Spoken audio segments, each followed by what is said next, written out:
Cristo. Bendecida tarde. Estamos hoy y entonces fui alcanzado con un nuevo tema esta tarde. Una de las verdades vitales que necesitamos comprender y entender: la iglesia de Dios y el templo de Dios. Gloria a Dios. Vamos a esperar que se conecten mientras comparto. Gloria a Dios.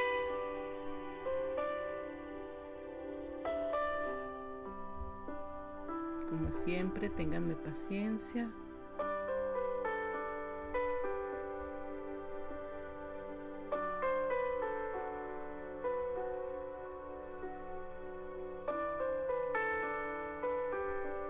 Aleluya.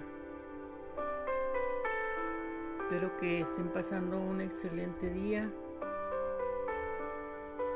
ya que hemos sido bendecidos con una oportunidad más de vida, gracias a Dios.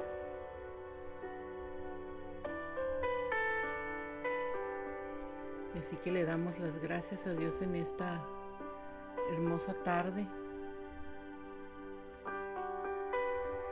a través de una oración. Nos vamos a presentar en esta hora para el estudio del día de hoy, en el nombre del Señor Jesús. En esta hora, amado Padre, te damos gracias, Señor, una vez más, porque has sido bueno, porque para siempre es tu misericordia. Te damos gracias, Señor, por la oportunidad que nos das de un nuevo día, una nueva tarde, una nueva oportunidad de expresar tu palabra, de compartirla. Te pedimos en esta hora que sea tu Santo Espíritu, Señor, el que nos acompañe en este día. Que tu presencia, que tu amor y tu gracia, Señor, fluyan a través, Señor, de tu palabra. Tu palabra es viva y eficaz. Y hoy queremos aprender una más de las verdades vitales, Señor, que necesitamos entender y comprender para nuestra vida espiritual. Ayúdanos, Señor. Bendice, Señor, a cada oyente, bendice a cada uno de los que compartan esta palabra. Que esta palabra llegue y cumpla, Señor, el propósito por el cual se está exponiendo. Que conozcan de ti la verdad. Que conozcan ese Dios grande y amoroso. Que conozcan ese Dios verdadero, que no habita en templos hechos de manos, sino que quiere morar y vivir en nosotros, en tu vida, en mi vida, amigo y amiga mía. En el nombre del Señor Jesús. Amén y amén. Pues vamos a empezar este estudio con la ayuda de Dios. Espero que se esté viendo bien la imagen. Como siempre, batallo en enfocar un poquito para que se vea un poquito más derecho, pero bueno, vamos a intentarlo una vez más con la ayuda de Dios. Y pues vamos, como dije antes, a ver el tema: la iglesia de Dios y el templo de Dios. Aleluya. Gloria a Dios. Bienvenidos sean cada uno de mis hermanos que se están conectando. Gracias le damos al Señor, como dije antes, por esta oportunidad. Vamos a ver este tema tan importante para nuestra vida espiritual. Gloria a Dios. Y en la cual necesitamos cada día aprender de sus verdades. Amén. Y bueno, pues vamos a ver, entre otras cosas, qué es la iglesia, cuándo se estableció, preguntas que nacen, ¿verdad? Una vez que hemos nosotros comprendido que cada una de esas verdades bíblicas acerca del arrepentimiento, del bautismo, y que es en su nombre para salvación y perdón de pecados. Hemos visto la promesa del Espíritu Santo. Y entonces surge una pregunta: ¿y ahora qué? ¿Qué es lo que sigue? Pero para esto debemos entender qué es el verdadero significado de la palabra iglesia, qué diferencia hay entre el templo, dónde nace y cuál es ese llamado que tiene. Y cada una de esas preguntas, ¿verdad?, vamos a estar exponiendo el día de hoy. Entonces, en primer lugar vamos a ver qué significa la palabra iglesia.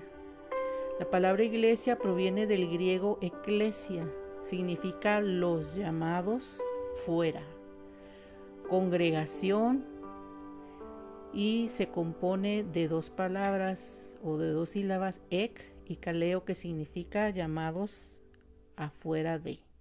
Entonces, de esta manera entendemos que su significado, ¿verdad?, habla de que no es algo hecho de manos, ni es un edificio, ¿verdad?, como propiamente lo hemos tal vez nosotros entendido, ¿verdad?, a nuestra manera.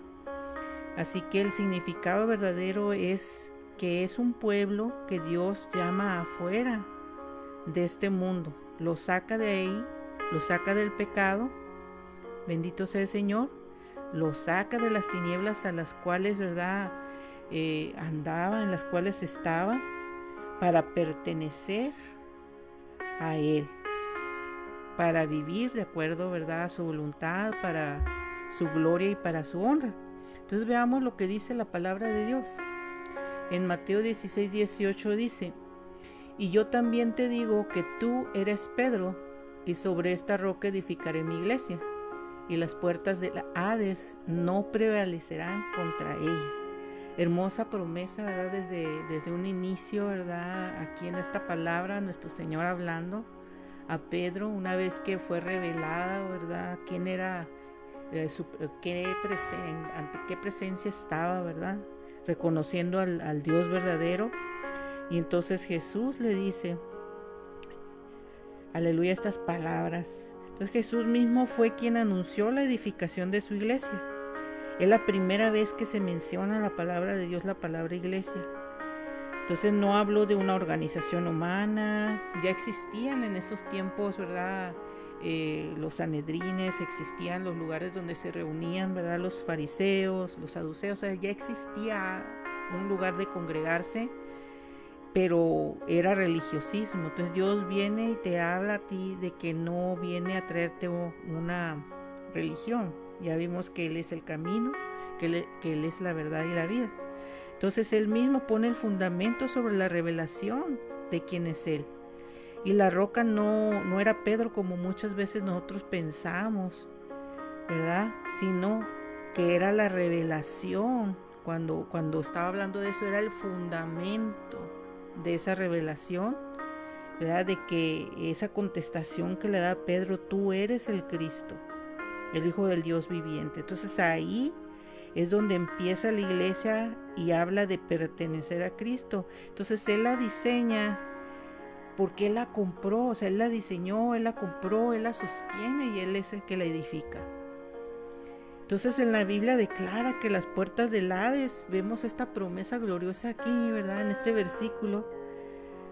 El Hades viene siendo, ¿verdad?, la muerte. Bendito sea el Señor. Dice, Él declara que las puertas del Hades no prevalecerán contra ella. Es decir, la iglesia verdadera tiene vida espiritual y autoridad dada por Dios mismo, de que no va a prevalecer nada, no hay nada que la pueda tumbar, ¿verdad?, mientras, ¿verdad?, estamos permaneciendo en aquel al cual, ¿verdad?, nos ha establecido como iglesia. Y vemos que se establece por primera vez, una vez que se conoce por primera vez esa palabra dada por el Señor. Vamos a ver cuándo se estableció por primera vez. Cuando llegó el día del Pentecostés, esto en Hechos 2:1-4, estaban todos unánimes juntos, y de repente vino del cielo un estruendo como de un viento recio que soplaba, el cual llenó toda la casa donde estaban sentados. Y se les aparecieron lenguas repartidas como de fuego, asentándose sobre cada uno de ellos, y fueron todos llenos del Espíritu Santo, y comenzaron a hablar en otras lenguas, según el Espíritu les daba que hablasen. Hechos 2:1-4. Hemos visto, ¿verdad?, bastantes veces este texto bíblico porque es bien importante.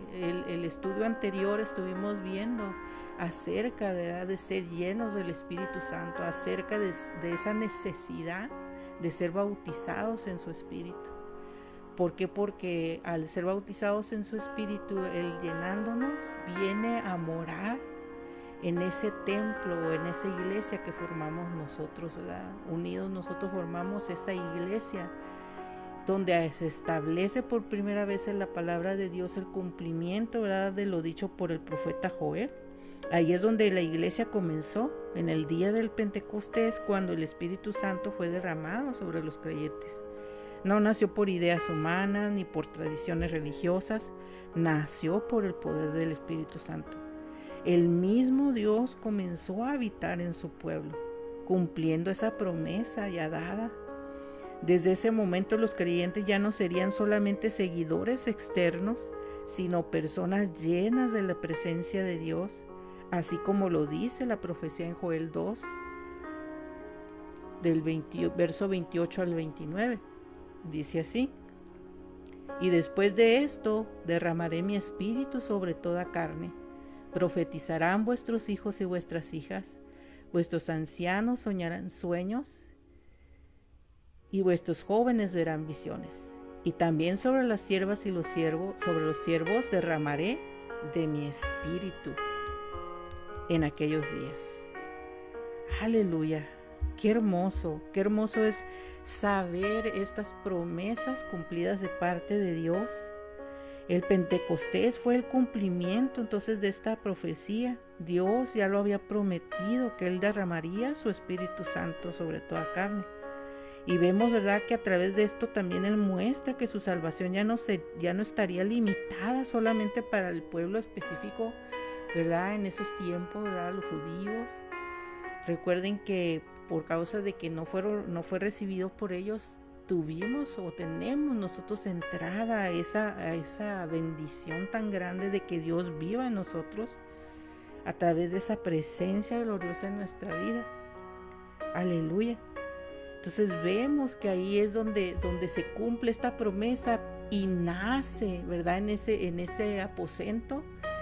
Y ahí es donde nace la iglesia, en Hechos 2, 38, 39. Pedro les dice: arrepentíos y bautícese cada uno de vosotros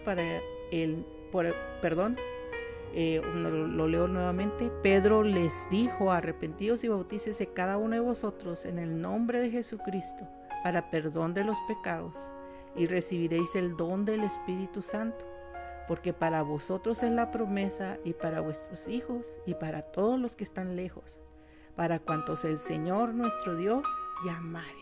Y vemos que aquí, ¿verdad?, nace la iglesia cuando el hombre responde al llamado de Dios. ¿Cómo? Arrepintiéndose, bautizándose en el nombre del Señor y recibiendo el Espíritu Santo. La iglesia no está basada solamente en asistir a reuniones, sino a una experiencia real, que es la que vimos la vez pasada. Recuerdan, en el estudio anterior estuvimos viendo esa experiencia real, una experiencia, ¿verdad?, que te transforma y que comienza con la obediencia al Evangelio.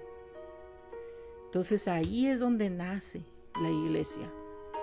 En Juan 3 al 5 dice: respondió Jesús: de cierto, te digo que el que no naciere de agua y del Espíritu no puede entrar en el reino de los cielos. Una vez más confirmando con esta palabra esa necesidad de ser llenos del Espíritu Santo.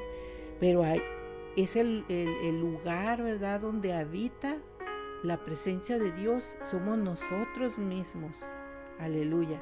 Entonces debemos de buscar, ¿verdad?, ese renacer, ¿verdad?, tú, amigo, amiga, que aún no te decides, aún no has entendido, o tal vez te encuentras pensando qué es lo que sigue después de todo lo que hemos estado estudiando.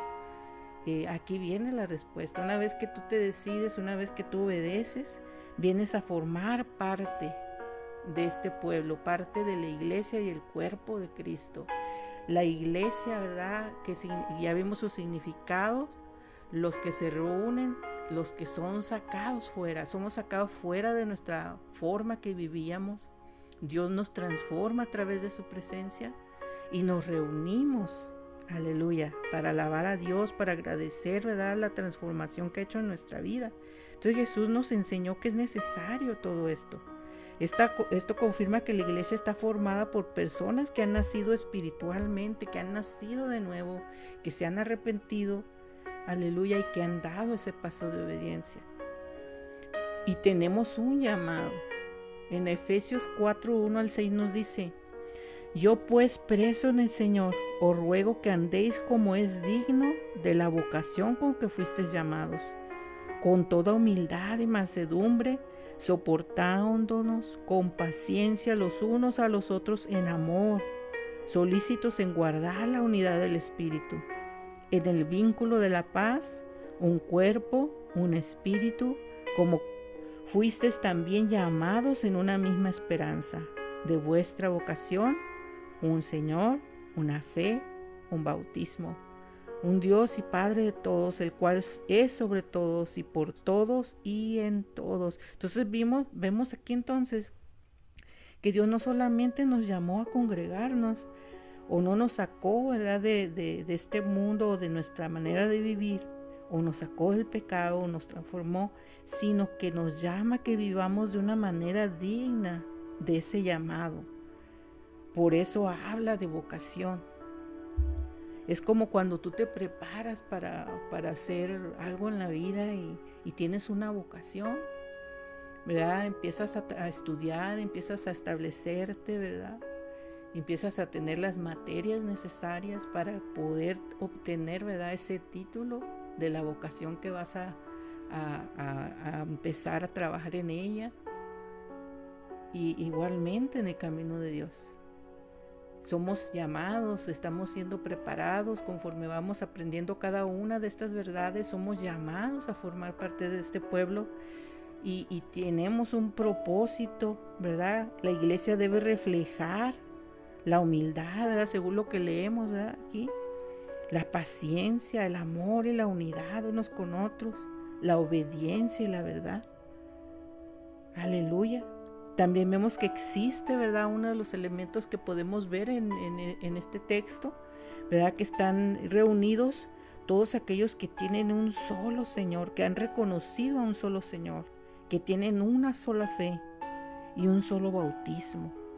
Esa es la iglesia verdadera que permanece unida, obedeciendo lo que dice la palabra de Dios y guiada por su Espíritu Santo. Entonces, vemos cómo todo esto que hemos estado estudiando nos van llevando, ¿verdad?, poco a poco, cada vez más, ¿verdad?, a profundizar y a establecer esos fundamentos necesarios y esas verdades tan vitales en nuestra vida espiritual. Y entonces nos encontramos con las respuestas a cada pregunta. ¿Y quién lo estableció y con qué propósito?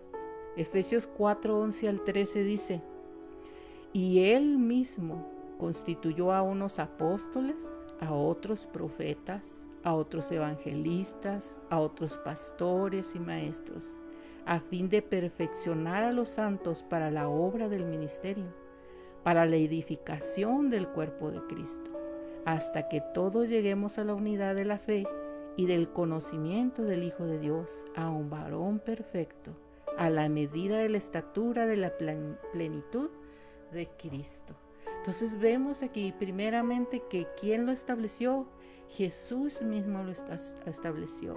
Si nosotros empezamos a leer antes en este capítulo 4, está mencionando, recuerden que siempre tenemos que leer el contexto y a quién se le estaba hablando. En este caso se le estaba hablando a los efesios, se les estaba recordando que de quién era esa iglesia, quién la constituyó y quiénes forman parte de ella y para qué forman parte de ella. Y vemos que se va edificando y lo menciona también como el cuerpo de Cristo. Aleluya. ¿Para qué? Para que lleguemos a ser a la estatura, a la medida de la plenitud de Cristo. Gloria a Dios. Tenemos un trabajo como hijos de Dios. Cristo mismo estableció, ¿verdad?, cada uno de esos ministerios y tiene un propósito que no es para exaltarnos nosotros, sino para perfeccionar a quienes, a los santos, a los mismos que están a nuestro lado, ¿verdad?, juntamente, en esa misma fe, en esa misma doctrina, en esa misma forma, ¿verdad?, que el Señor nos está enseñando a través de su palabra, en unidad, en esa verdad, llevarnos a la madurez espiritual que necesitamos como hijos de Dios, que crezcamos como sus hijos. Aleluya, tiene un propósito en nuestra vida, no solamente reunirnos, sino para qué y por qué. Tenemos propósito en la vida. Vamos a leer lo que dice 1 Corintios 12:27. Dice: vosotros pues sois el cuerpo de Cristo y miembros cada uno en particular. O sea, cada uno de nosotros formamos parte de un cuerpo. Es de una manera tan tremenda, ¿verdad?, que compara a Dios aquí cómo es esa iglesia o cómo es ese templo, y lo compara con un cuerpo. Entonces no podemos decirle al cuerpo: ¿sabes qué? Mano izquierda, no te necesito. Tiene una función esa mano izquierda. Tal vez esa mano izquierda soy yo y la mano derecha eres tú. Tal vez tú eres el que presta su oído para escuchar la necesidad de alguien. O tal vez eres boca para hablar a aquel que necesita el consejo a través de su palabra, a través de su presencia. Entonces cada uno de nosotros formamos parte de ese cuerpo. Aleluya, y es para crecimiento. Entonces la iglesia es comparada como un cuerpo y cada creyente tiene una función y todos necesitamos unos de otros. Pero aquí lo importante es que Cristo es la cabeza y nosotros somos sus miembros. Aleluya, gloria a Dios. Vemos aquí ahora en Mateo 16:19. Hemos mencionado antes acerca de las llaves del reino y el poder para poder testificar. Es otro de los propósitos que hay, ¿verdad? Al ser llenos del Espíritu Santo, ¿verdad?, nos da poder para testificar, pero también, ¿verdad?, el estar reunidos, el pertenecer, ¿verdad?, en nuestra identidad como hijos de Dios. Al reunirnos tenemos, ¿verdad?, esas llaves del reino para poder testificar. Y dice Mateo 16:19: y a ti daré las llaves del reino de los cielos, y todo lo que atares en la tierra será atado en los cielos, y todo lo que desatares en la tierra será desatado en los cielos. Aleluya. Vemos esta promesa también de las llaves que representan la autoridad para llevar el evangelio revelado por Cristo. Eso significan esas llaves, porque Él es la puerta, aleluya, y su evangelio son esas llaves que permiten entrar a ese reino, aleluya, y que Él establezca su reino en nuestra vida. Por eso recuerden que leímos hablamos acerca del Padre Nuestro, ¿no? Cómo se presenta, ¿verdad?, ese modelo que Jesús dejó, ¿verdad?, donde decimos, ¿verdad?, que Él haga su voluntad en el cielo como en la tierra. Aleluya. Igualmente nosotros debemos de estar, ¿verdad?, recordando siempre ese modelo de oración y saber nuestro lugar. Que nosotros solo somos instrumentos, somos ese cuerpo o esos miembros que pertenecemos al cuerpo del Señor. Aleluya, gloria a Dios. Entonces Hechos 1:8 nos confirma nuevamente esto, ¿verdad?, que somos testigos o hemos recibido el poder para testificar.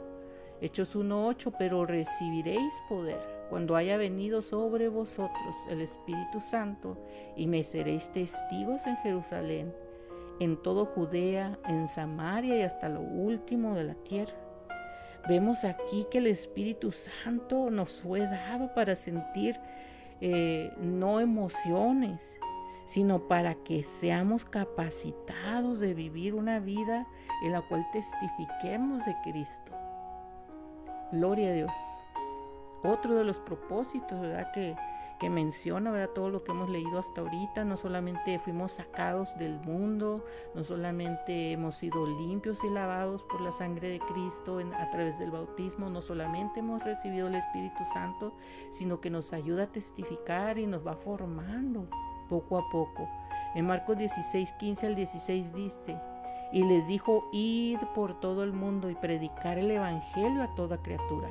El que creyere y fuere bautizado será salvo, mas el que no creyere será condenado.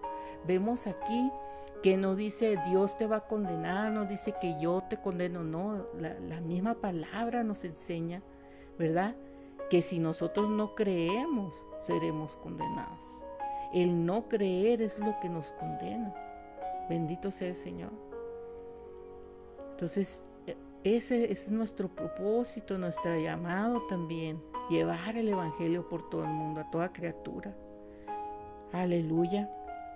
Gloria a Dios. La iglesia entonces fue enviada a predicar la salvación, el mensaje del evangelio, para alcanzar a cada alma, llamándola ¿a qué? Al arrepentimiento, a ser sacados de esa forma de vivir, y en ese momento se convierte en parte de la iglesia al obedecer la palabra y seguir todos los lineamientos que dicen en ella, teniendo un Señor, reconociendo un solo Señor, un solo Salvador, teniendo una sola fe y bautizándonos, un solo bautismo, ¿verdad? Así como dice en Efesios 4:5. ¿Quiénes se reúnen en ella? Pues los que creen en un solo Señor, los que tienen una sola fe, los que han entendido que hay un solo bautismo, y este es en el nombre de Jesús. Efesios 4:5. Hechos 2:26 al 47 también nos habla de quiénes se reunían o quiénes son los que se reúnen en la iglesia. Dice la palabra de Dios en Hechos 2:26 al 47: y perseverando unánimes cada día en el templo, y partiendo el pan en las casas, comían juntos con alegría y sencillez de corazón, alabando a Dios y teniendo favor con todo el pueblo. Y el Señor añadía cada día a la iglesia los que habían de ser salvos. Aleluya. Si se fijan bien aquí en este texto, menciona la palabra iglesia y menciona en el templo. Gloria a Cristo Jesús. Y entonces nos vamos, ¿verdad? Si nos vamos a la primera parte donde estamos hablando, ¿cuál es el tema? La iglesia de Dios y el templo de Dios. ¿Por qué? Porque hay una diferencia. Aunque es breve y pudiera ser lo mismo, ¿verdad?, aquí lo especifica como dos cosas diferentes. Unánimes cada día en el templo, y luego menciona cada día añadía a la iglesia los que habían de ser salvos. Gloria a Dios. Y entonces, ¿qué es el templo de Dios? Viene otra pregunta en nuestra vida, pero también la palabra. Cada pregunta, cada duda que nosotros tenemos la podemos encontrar a través de su palabra. Ahí encontramos la respuesta. Y dice en 1 Corintios 3:16 al 17: ¿no sabéis que sois templo de Dios y que el Espíritu de Dios mora en vosotros? Si alguno destruyere el templo de Dios, Dios le destruirá a él, porque el templo de Dios, el cual sois vosotros, santo es. Aleluya. Gloria a Dios. Entonces vemos aquí el significado de ese templo, o quién o qué es el templo de Dios. Y aquí lo menciona claramente la palabra, el cual sois vosotros. Nosotros somos ese templo. Gloria a Dios. Bendito sea el Señor. Y nos manda aquí algo, ¿verdad? Que tengamos cuidado con ese templo, que no lo destruyamos. A veces nosotros podemos destruir este templo que es el cuerpo que Dios nos ha dado. Tal vez con adicciones que tengamos, o con cosas, ¿verdad?, que en nuestro corazón guardamos. Puede ser no solamente cosas externas o físicas, sino espirituales en nuestra vida. Y Dios nos quiere librar de todo eso. Porque debemos de permanecer santos, porque el templo ya ha sido limpio. Nos limpia a través de su bautismo. Aleluya, pero ahora corresponde que cuidemos de él. Entonces nosotros somos ese templo de Dios. Y nos lo recuerda nuevamente en 1 Corintios 6:19 al 20. Dice, ¿o ignoráis que vuestro cuerpo es el templo del Espíritu Santo, el cual está en vosotros, el cual tenéis de Dios y que no sois vuestros, porque habéis sido comprados por precio? Aleluya. Glorificad pues a Dios en vuestro cuerpo, en vuestro espíritu, los cuales son de Dios. Aleluya. ¿De quién? ¿A quién pertenece este cuerpo? Este templo pertenece a Dios, al que nos formó del polvo de la tierra, aquel que sopló hálito de vida. Bendito sea el Señor. Aleluya. Y nos habla, ¿verdad? Y nos recuerda que nosotros somos ese templo y que tuvo un costo, tuvo un precio. ¿Y cuál fue ese precio? ¿O cómo nos compró? A través de ese sacrificio, a través de ese reconocimiento, de ese amor inmerecido con el cual nos alcanzó cada gota de su cuerpo derramada en la cruz del Calvario. Fue el costo que pagó Él por este templo que eres tú y que soy yo. Aleluya. Gloria a Dios. Bendito sea nuestro Padre. En 2 Corintios 6:16, aleluya, nos dice así, gloria a Dios. ¿Y qué acuerdo hay entre el templo de Dios y los ídolos? Porque vosotros sois el templo del Dios viviente. Como Dios dijo, habitaré y andaré entre ellos, y seré su Dios, y ellos serán mi pueblo. Gloria a Dios. Lo que nos dice aquí la palabra de Dios es bien clara. Nuevamente nos dice que nosotros somos el templo de Dios y que Él no vive o que Él no habita en templos, ¿verdad? Con ídolos. Aleluya. Sino que somos templo del Dios viviente. Y Él promete habitar y andar en ese templo que somos nosotros. Y dice una promesa aquí hermosa: y seré su Dios, y ellos serán mi pueblo. ¡Qué bendición!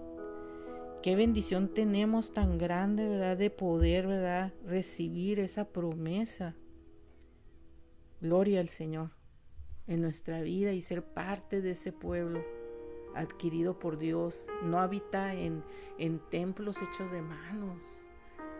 Esto se refiere, ¿verdad?, a las paredes, al bloque, a la madera, con lo que tú hagas o con lo que tú en este mundo ahora podemos identificar, ¿verdad?, como un templo, ¿verdad? Las paredes, no, somos nosotros, donde habita Él, donde vive y hace morada ese Dios grande y poderoso, y nos hace su pueblo.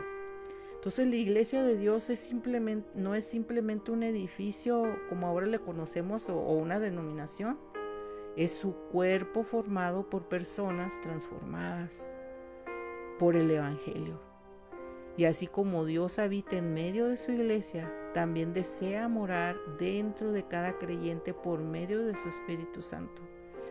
Por eso debemos cuidar nuestra vida espiritual, permanecer en santidad y vivir en comunión con Dios y con su pueblo. Aleluya. Gloria a Dios. Eso es lo que nos quiere enseñar el Señor. Aleluya. Que Él no solamente quiere, ¿verdad?, habitar en medio de su iglesia. Él no quiere estar Él quiere estar dentro de cada creyente por medio de su Espíritu Santo. Gloria a Dios. Aleluya. Hechos 17, 22 al 30 nos dice así. Alabado sea el nombre del Señor. Entonces Pablo, puesto en pie en medio del areópago, dijo: varones atenienses, en todo observo que sois muy religiosos, porque pasando y mirando vuestros santuarios religiosos,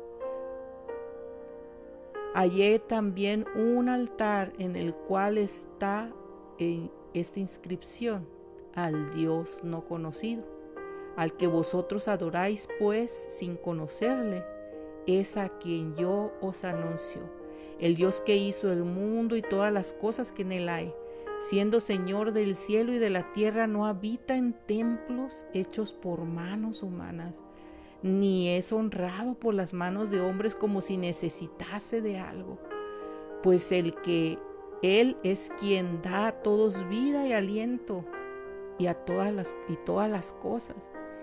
Y de una sangre ha hecho todo un linaje de hombres para que habiten sobre toda la faz de la tierra. Y les ha prefijado el orden de los tiempos y los límites de su habitación, para que busquen a Dios, si en alguna manera palpando pueden hallarle, aunque ciertamente no está lejos de cada uno de nosotros, porque en Él vivimos y nos movemos y somos, como algunos de vuestros propios poetas también. Aleluya. Y continúa, ¿verdad? Hablando. Han dicho, porque el linaje suyo somos. Continúa hablando, no me cupo aquí todo el texto. Aleluya. Pero Dios, habiendo pasado por alto los tiempos de esta ignorancia, ahora manda a todos los hombres en todo lugar a que se arrepientan. Aquí Pablo les estaba hablando, ¿verdad?, al pueblo de Atenas, donde ellos tenían poetas, tenían muchos dioses y tenían, ¿verdad?, ese Areópago, ¿verdad?, que era un lugar donde, ¿verdad?, ellos tenían, ¿verdad?, muchos ídolos ahí y tenían muchos dioses, gloria a Dios, y tenían un espacio vacío ahí y solamente una inscripción que decía al Dios no conocido. Entonces nosotros aquí vemos el ejemplo que utilizó Pablo para poder hablarle a esa gente que adoraba ídolos y que sabía que Dios no habita en templos ni en figuras, ¿verdad?, hechas por manos de hombres. Y les dice, y aprovecha esa oportunidad, les vengo a hablar de ese que tienen ahí, que solamente tiene una inscripción, que no tiene imagen, que no tiene nada, al cual ustedes han nombrado al Dios no conocido, y les da a conocer el Evangelio. Él testifica, ¿verdad?, de ese poder como templo de Dios, en el cual habitaba la presencia de Dios, cumpliendo el propósito y el llamado. Les empieza a hablar de la verdad. Aleluya. Entonces ese es nuestra llamado. Pablo enseña pues que Dios no puede ser limitado a edificios, ni a imágenes, ni a tradiciones humanas, como podemos ver hoy en día. Tal vez nosotros pertenecimos alguna vez a alguna de estas iglesias, ¿verdad?, donde pensábamos, ¿verdad?, que estábamos obrando o haciendo bien las cosas. Aleluya. Pero vemos que Dios, ¿verdad?, no necesita nada, no necesita ser cargado, no necesita que le hagan una imagen para ser reconocido. ¿Por qué? Porque Él vive en ti y en mí, y Él quiere morar en ti y en mí. Gloria al Señor. Entonces este pasaje nos ayuda a entender varias verdades importantes. Dios es el creador de todo. Él no depende de templos materiales. Su deseo es morar, ¿verdad?, en nosotros, en personas rendidas a Él, en personas que han abierto su corazón para que Él more en Él. Dios nos llama a todos al arrepentimiento. La verdadera iglesia está formada por aquellos que buscan y conocen a Dios. La presencia de Dios no se manifiesta solamente en un lugar físico, sino en vidas que son transformadas por su presencia, por su Espíritu Santo. Aleluya.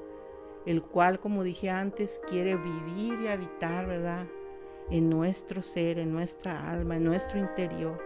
Por eso ser iglesia no es solamente asistir a un templo, es vivir diariamente como templo, como ese templo del Dios viviente. Aleluya, gloria a Dios. Entonces, vemos cuando el Espíritu Santo mora en nosotros. Aleluya, que es la parte que nos faltaba de esa experiencia real que vimos en el estudio pasado. Nos muestra, aleluya, todo lo que debemos de hacer. Nuestra mente cambia, nuestro corazón cambia, nuestras palabras cambian, aún, ¿verdad?, nuestra forma de vestir. Aleluya. y nuestra manera de vivir empieza a reflejar a Cristo. La iglesia verdadera es un pueblo lleno de la presencia de Dios, unidos por la verdad del Evangelio y guiados por el Espíritu Santo hasta la venida de nuestro Señor Jesucristo. Aleluya. Y tenemos una misión como iglesia, como templo, donde vive y habita el Espíritu Santo, y es llevar el Evangelio a todo el mundo. Pues hasta aquí el estudio de hoy. Dios les bendiga. Espero que les sea de bendición. Y gracias a cada uno de los que nos acompañaron. El propósito de estos estudios, ya saben, es que te sirva, ¿verdad?, de instrumento, ¿verdad?, para llevar la palabra de Dios. Tal vez digas, yo no puedo dar una enseñanza, o tal vez yo no estoy capacitado. Dios te va capacitando a través de su palabra. Y Dios no le llamó a eruditos, es decir, a personas con muchos estudios. Le llamó a personas sencillas que han querido recibir en su vida a ese Dios grande y poderoso, que les ayuda, ¿verdad?, con su Santo Espíritu a testificar de la verdad. Ahora tú puedes hacerlo también. Te invito a que compartas su palabra y que no tengas miedo, ¿verdad?, de enseñarla, y que uses, ¿verdad?, como dice aquí nuestra hermana Kelly Moreno, las llaves del reino y el poder para testificar. Aleluya. Dios me les bendiga. Un grande abrazo. Y Dios bendiga a aquella persona que reciba esta palabra, que también les sea de bendición. Aleluya.